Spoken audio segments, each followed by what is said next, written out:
Hey everyone, and welcome back. Today we're going deep on the nature of reality. Ooh, that's a big one. It is. But we've got some interesting ideas from a recent Joe Rogan podcast to help us out. Okay, sounds fun. Yeah, so we've got Joe Rogan, Jordan Peterson, and we'll even bring in a little Elon Musk. This sounds like a party. It does, doesn't it? Right, I'm ready. All right, so are you ready to explore how language just might shape the world around us? Okay, let's do it. Okay. So it really got me thinking was this whole idea of wrestling with God. Wrestling with God, huh? Yeah. And I know it sounds kind of intense, maybe brings up some images of like a cosmic WWE match or something. I was picturing robes and a big beard. Yeah, exactly. Yeah. But it's actually a metaphor Mhm. for something much deeper, you know? Okay, I'm intrigued. Yeah, it's really about how we use language to, how we use language to figure out what life is all about, meaning and purpose and all that. Okay, so less about physical wrestling and more about like figuring out our place in the universe. Exactly. And it gets even more interesting when you think about the Judeo-Christian tradition. Okay, how so? Well, in that tradition, the word is seen as the foundation of reality. The very foundation. Like in the book of Genesis. Exactly, like God speaks and boom, things happen. Creation, it's powerful stuff. It is powerful imagery. So if we're all shaping reality with our words, does that make us all like mini gods then? Uh-huh. I Yeah. like that, many gods. I mean, it does suggest we have some creative power. Right?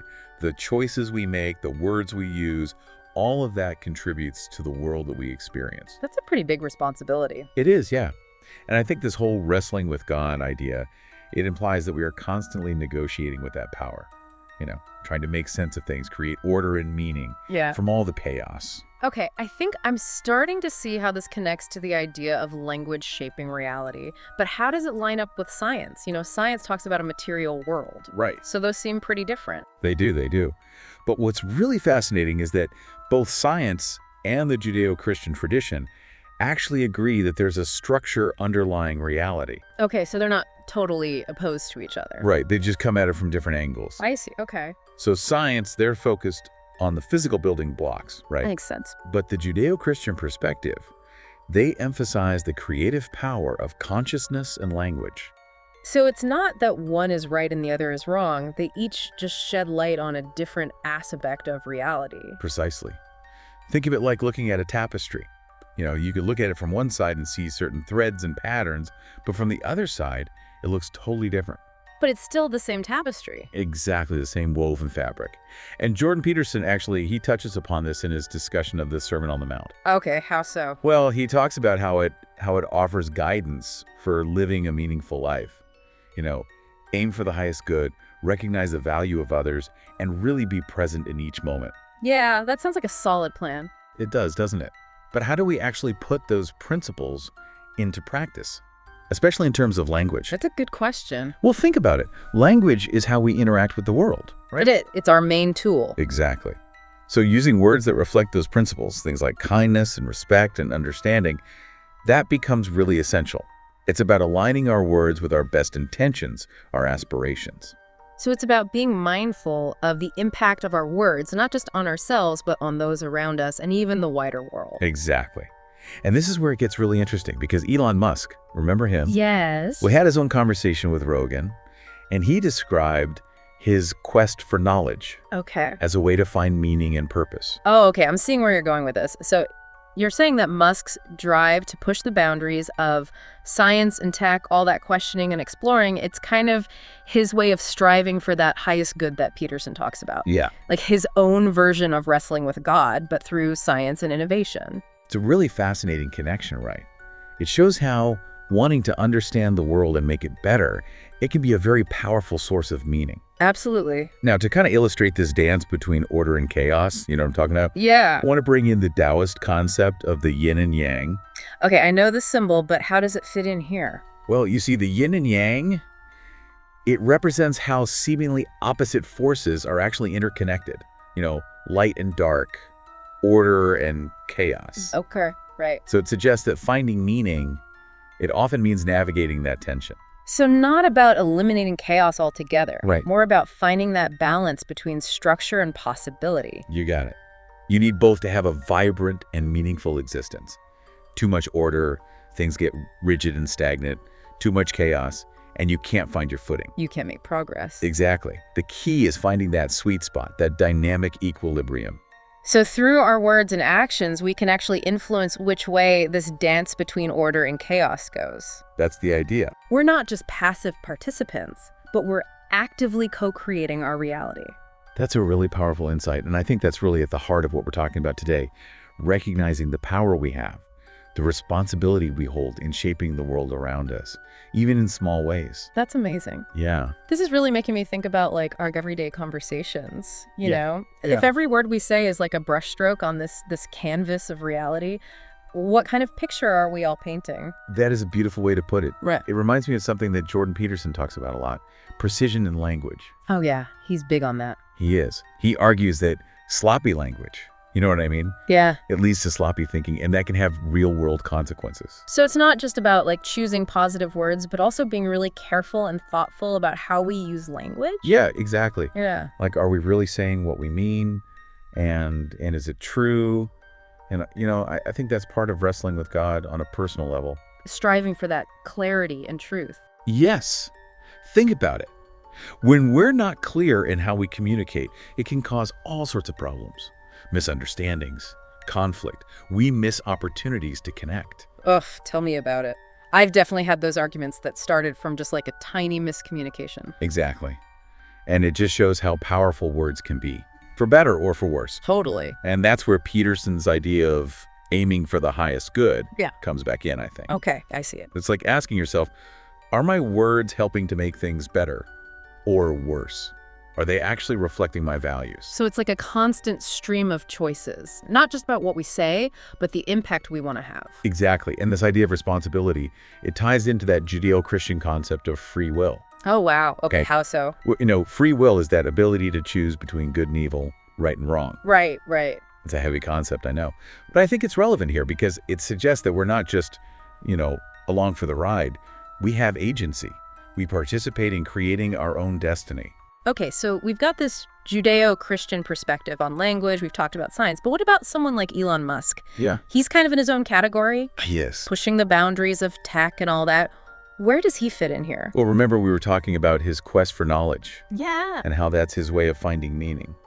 Well, if we look a little deeper, I think we see that his drive to understand and explore, it's actually intertwined with the power of language. Oh, I'm really curious. How so?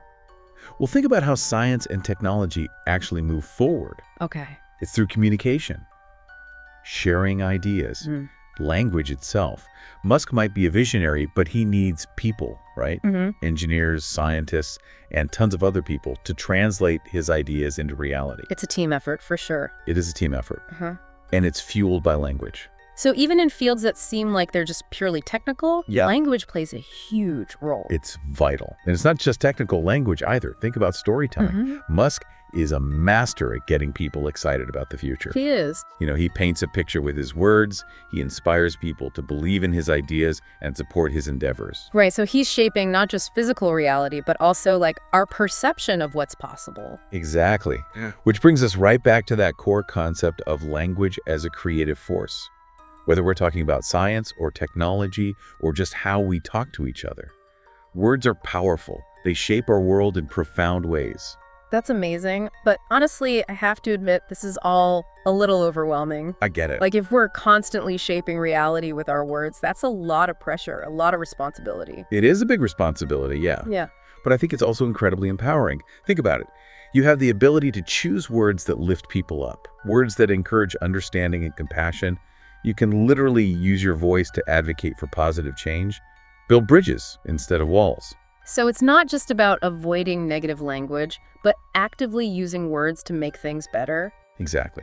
And that's where wrestling with God becomes a personal journey, you know, a process of growth. It's constantly challenging ourselves to use our words for good, to keep refining how we communicate, to be more mindful and intentional. It's a lifelong practice, isn't it? It is. It's a constant back and forth between our intentions and how those intentions actually show up in the world.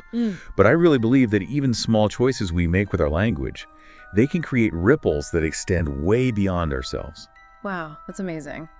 Okay, so we've talked about the power of words, the responsibility we have, and even how figures like Elon Musk kind of embody this wrestling with God concept. Right. But how can someone listening, just tuning into this deep dive, how can they apply this in their own life? What can they do? That's a great question. I think it comes down to a few key things. I think a good place to start is just becoming more aware of your own language patterns. Oh, okay, like noticing how we use words. Yeah, exactly. The tone we convey, the impact it has on others. Think about it like, do your words build bridges or burn them? Wow, that's a powerful image. It is. And once you start paying attention, you might be surprised by what you find. Maybe realize you use a lot of negative language without even realizing it. Oh, yeah. Or maybe you're always, second-guessing yourself. Exactly. Like you're undermining your own message before you even get it out there. Guilty as charged. But the good news is once you see it, you can start to change it. Okay, how? Well, instead of saying, I think maybe this could work, try saying, I'm confident this will be successful. So it's about being more intentional. Yeah. And assertive. Aligning your words with the outcome you want. I like that. And remember, it doesn't mean being arrogant or, putting other people down. It's about owning your voice, speaking your truth, but clearly and with conviction. So it's still a wrestle, right? We're actively engaging with language. Exactly. Not just letting it happen to us. Okay, that makes sense. But what about when things get tough? Like arguments and conflicts. How does this whole wrestling with God idea apply then? Well, I think in those moments, it's even more important to be mindful of our language. Instead of getting defensive or lashing out, we can choose words that help de-escalate the situation. Words that promote understanding. Exactly. So, yeah, it's about pausing, taking a breath, really thinking about the impact of what we're about to say before we say it. That's so hard sometimes, though. It is, and it's especially when emotions are running high. But remember, this is a wrestle. It's about leaning into the challenge. Using language to find a resolution rather than, as a weapon. I love that analogy. It really reframes conflict as an opportunity, like a chance to grow, a chance to get better at communicating. Exactly. And it reminds us that even when we disagree, we can still choose to speak with respect and empathy. That's so important. It is. It might not solve the problem right away, but it creates a much better space for finding common ground. Absolutely. So as we wrap up this deep dive, what's the key takeaway you want to leave our listeners with? What's one thing they can start doing today to embrace this idea of wrestling with God through language? I'd say the most powerful thing is just becoming more aware. More aware of the words you choose, the way you use language to shape your own reality and the reality of those around you. It's a lifelong journey, but it's so worth it. And remember, it's not about being perfect. It's about the wrestle, the constant striving. Yeah, to use language more consciously, more thoughtfully, more effectively. Exactly. So go out there, engage with your words, see what amazing things you can create. Beautifully said. Yeah. And remember, you're not alone in this. We're all in it together. Shaping and reshaping reality one word at a time. That's a great note to end on. Thanks for joining us on this deep dive. And until next time, keep those minds curious and those words flowing.